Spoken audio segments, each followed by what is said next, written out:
મોરૈયાની ફરાળી ખીચડી બનાવવા માટે એક કડાઈમાં 3 ચમચી જેટલું તેલ લઈશું. તેલ ગરમ થાય એટલે તેમાં જીરું, મીઠો લીમડો, લીલા મરચાં અને છીનેલું આદું એડ કરીશું. પછી તેમાં 1 નંગ નાના સમારેલા કાચા બટાકા એડ કરીશું. તમારે ઝડપથી ખીચડી બનાવવી હોય તો તમે બાફેલા બટાકા પણ એડ કરી શકો છો.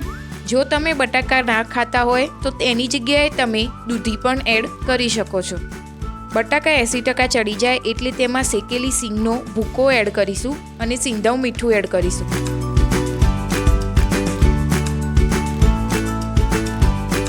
પછી તેમાં મોરૈયો એડ કરીશું. મેં અહીં મોરૈયો 15 મિનિટ પહેલાં પલાળીને રાખ્યો હતો. પછી તેમાં 4 કપ જેટલું પાણી એડ કરીશું અને તેમાં શેકેલી સિંગના આખા દાણા એડ કરીશું, જેથી થોડો ક્રન્ચી ટેસ્ટ આવે. પછી ઢાંકણ ઢાંકીને આપણે 5 મિનિટ થવા દઈશું. વચ્ચે ચોટે નહીં એનું આપણે ખાસ ધ્યાન રાખીશું.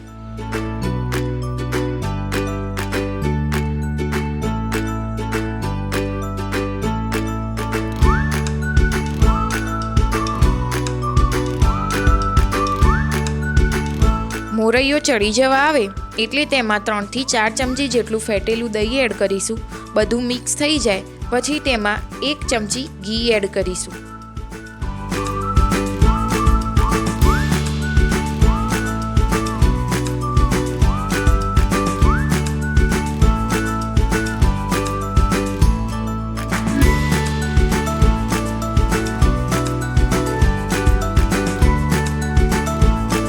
હવે આપણો મોરૈયો ચડી ગયો છે.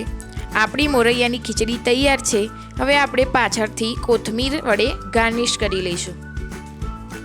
આટલી ખીચડી આપણે 3 થી 4 જણાને સર્વ કરી શકીશું.